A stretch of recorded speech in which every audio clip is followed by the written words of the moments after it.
Hi everyone! Today we're making a very simple and very nice apron. I really like it as a gift and I like to wear it myself. You can choose the fabric that's waterproof or you can choose something nice like linen. And I will start with cutting my paper. I actually cut it just on two sides, and I think that scissors are a little bit more precise. If you want to use other methods like rotary cutter, or if you want to cut it differently, I'm showing you all the ways you can do it with, but I find that scissors are a little bit more precise. Also, when you use rotary cutter, don't forget to have a separate rotary cutter from paper because it is. After you're done with this, you can start with taping. And I usually go row by row, depends on how much space you have on your table, or you might even go to the floor. You can choose your option, but there is a little scheme, a little cheat sheet that you can use to make sure you're taping everything correctly, and you will see that the corners should match. So take your time, be precise. It's like a big puzzle, and you only need to assemble it once. And after that, you can keep on reusing it and make a million of those.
I use scissors to cut everything out. You don't have to use scissors. You can again use your rotary cutter. And after that, you're ready to cut your fabric. Don't forget to prep your fabric. A lot of times, just iron with hot steam is enough. If you're using some natural fibers like cotton or linen, if you are using some synthetic fibers or some waterproof fabrics, please be careful with the temperature and always read the instructions before you start the pattern to make sure. Also, if you look at the curves, how I cut them, a lot of times it's really hard to get precisely to the curve. So what I do, I cut a little halo. Usually it's around 1 inch halo. You can do it a little bit bigger, and then you can get closer to the curve. This is actually a very good method. So a lot of times there is a very small curve. That's a good way to go around it. And I'm almost done and ready to sew. Okay, so I'm going to lay out my fabric, and your layout might look a little bit different because you might have a different fabric width. So don't get frustrated, just look at the layout on the paper and do yours accordingly.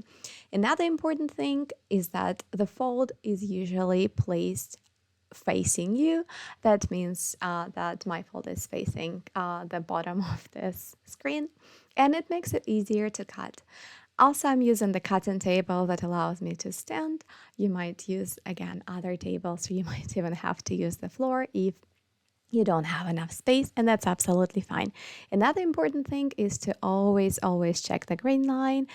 So I'm measuring it. You can measure it to the selvage or to the fold if you folded it precisely, correctly, following the grain line. And I try to pin my pieces on fold to the fold line without creating a very harsh crease, but I still like to keep it aligned. Also, you can always measure one grain line according to the other grain line that you already placed. And I'm using the electric scissors that I really like. They are better for the thicker fabrics. And I think they're very useful if you're cutting layers. So let's get cutting.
Another step that I'm doing here is I'm marking my pockets, and I also need to mark my pocket placement. I don't do it right now, I do it later, but that's because my marking pen disappears on this fabric so quickly that I'll have to do it again anyways. But I highly recommend marking the top of the pockets right now before you're gonna go to serging, and just follow the instructions and serge the pieces that are serged in instructions.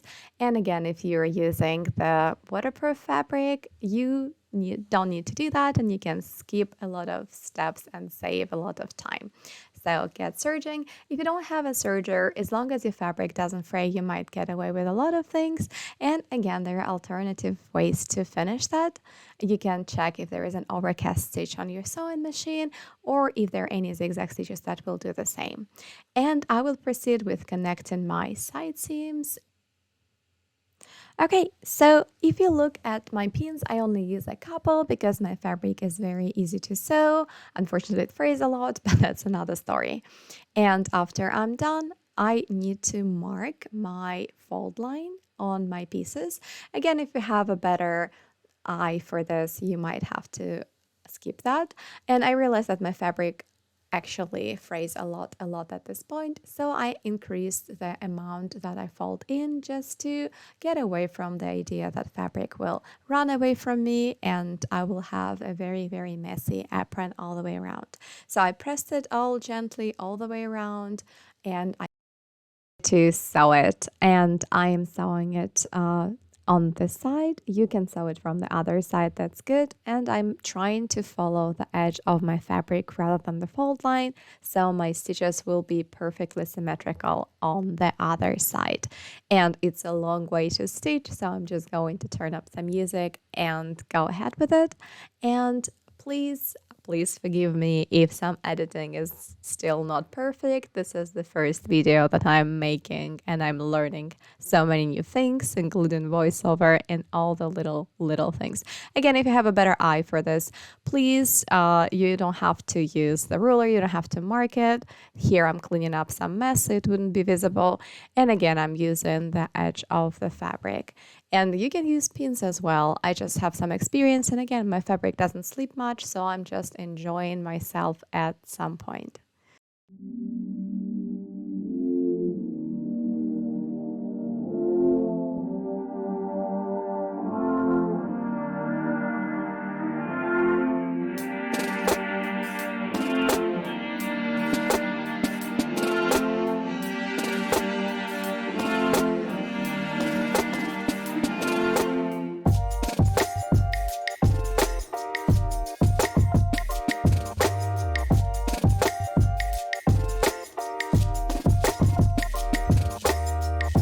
So here I'm using the other side of the fabric. I just wanted to show you guys that both options are possible, and sometimes it's called more professional when you stitch from the right side. The only thing, you should feel the bulk of the fabric with your fingers so you wouldn't stitch too far and will not catch the edge of the fabric that's folded underneath. Otherwise, that's pretty much the same. You just need to be careful not to leave any mess on the other side.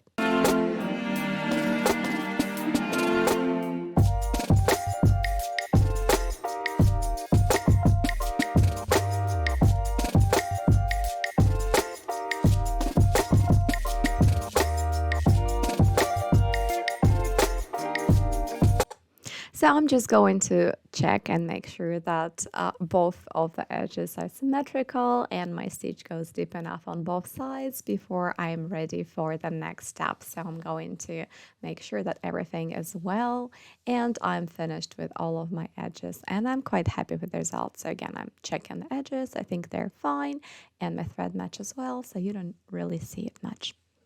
And I'm ready to go. So here you can see that I'm going to use the same method to finish my edges, and this time I'm going to leave some thread just to show you that you can always cut it later, but it is much more tedious process. So if you have a chance, I would say cut it before you start this, but again, my fabric frays a lot, so I have to really let it go and proceed to the best of my ability to finish all the edges. And again, if you have a chance, you can get rid of it all the time, but try to make sure that it stays consistent with the edge. And I backstitch in the beginning and in the end. If you trust your fabric and yourself, you don't have to do it because most of them will be finished and rolled anyway, so they will be secured after that.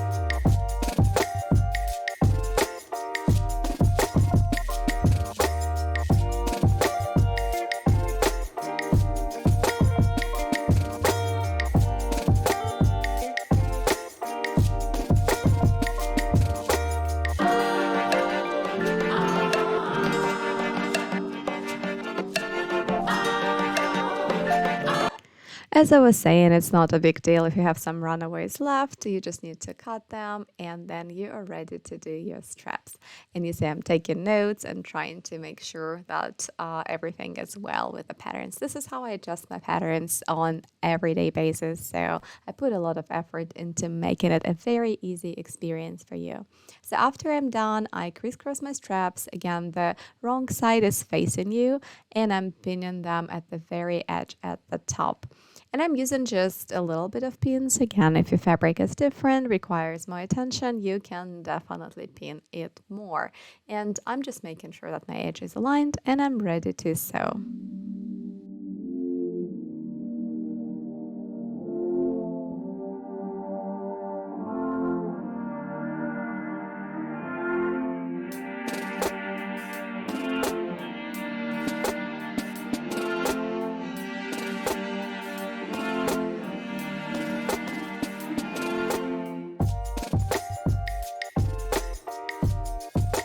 So it's time for straps and we're going to fold it and we're going to stitch it. I'm going to use reinforcement stitches later, but my main thing is that there is some measurements that you can use in the paper and you can definitely go along with that, or you can use measurements that you want to make or maybe even eyeball it. My main thing is make sure you stay consistent, and I'm marking the fold lines just for you to see. A lot of times I will mark it slightly differently, but I just want it to be very visible. And please press. If you cannot press your fabric, you can try other methods. You can steam it or you can use your press cloth, or just make sure that it's folded very nicely. You can even use the heat of your fingers to make sure it's very well pressed. And I'm almost ready to pin it and to go along and sew it. So again, this is how I fold it, and it gives me a very nice and very sharp edge.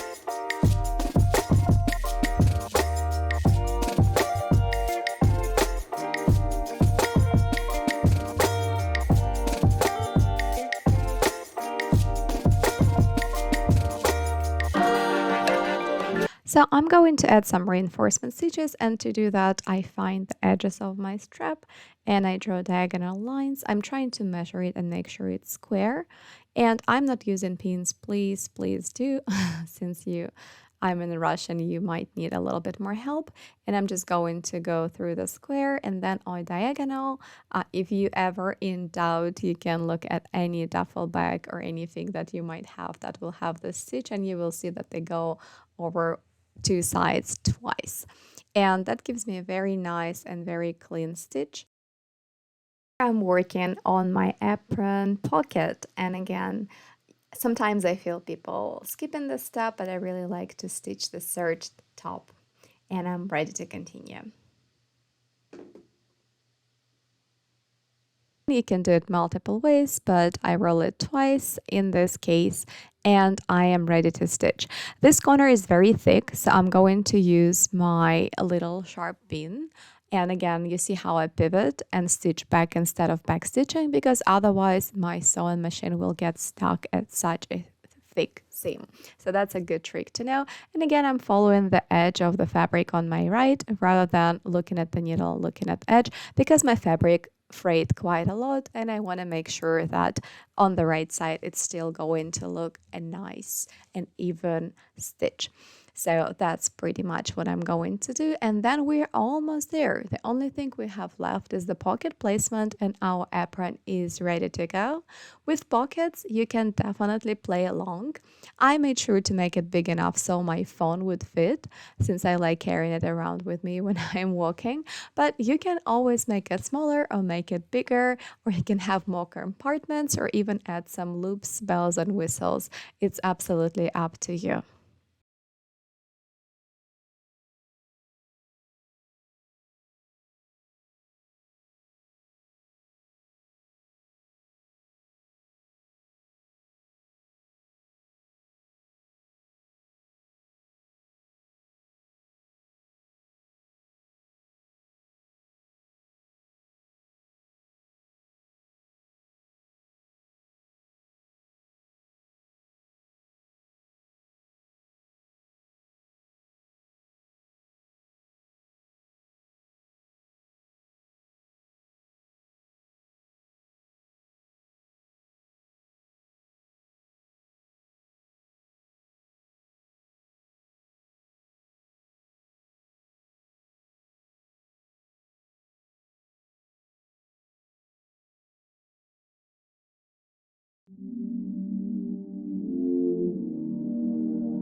So it's pocket placement time, and again, if you marked it ahead of time, as I was telling you, you're in a good shape. You just need to match the top of the pocket with the top markings on the pattern. As I was saying, that my marking pen on this fabric doesn't really work well. It disappears and it's hard to see, so I'm marking it right now. And I am, as you see, I'm actually shifting my pattern at the bottom so it will accommodate for the hem, so it doesn't match the hem precisely. And I'm ready. This is another trick you can do. If you place it, you can always fold it in half to make sure it's symmetrical on both sides in case something got shifted. Or if you're making a custom pocket, you really only need to make the placement for one side and then fold it together to make sure it's good. And since my pocket is all folded in, so all of my edges are pressed nicely, I'm going to pin it to the top corners, and then I'm going to stitch around, leaving the top side open. Make sure that you pin similarly to the way I do, with corners and pins matching. That will help your pocket stay in place much better. And after this, you can choose a direction, but better start from the top opening on your right. And again, don't forget to backstitch. And if it's becoming too bulky, you can always do the method that we just used for the thicker. So if you look at this, all right, you see that I didn't use too many pins, and please feel free to use more, I think it's a very good habit because I have to shift and adjust this quite a lot, but I do have a little bit of experience to do so. If you don't feel as confident, please don't be like me, be better, right? And here I actually return and I walk my foot because I want it to be precisely at the edge. So this is one really good trick. Leave the needle, right? And see if the fabric is matching at the edge, or if you want to do one more stitch, and then you can rotate the wheel towards you to do one more additional stitch to hit this precise corner spot. I really, really like it, and I think it makes it very neat. Another thing that's optional, but you can do, is to have little triangles at the very top of your pockets for reinforcement, especially if you like to stuff your pockets to their maximum capacity. That's definitely a good thing to do. Otherwise, you can just backstitch and you will be done. So here I'm just showing off because I can make this little triangle, so I'm making it. When you do so, always count how many stitches you go from the top. So if you go twice, that's the same thing on the other side that you'll have to recreate. But that's absolutely up to you. Again, that's just additional, and if your thread is good enough, and please use polyester thread for this, that will be good. And then the middle point of my pocket, I actually ironed it, so I have the line there. You can mark it with the marker that will disappear later and just stitch there to have 2 compartments instead of 1. And after that, this is pretty much done. You can make sure that everything fits nicely, everything is at its place, and you'll be good to go. So let's take a look at our creation together.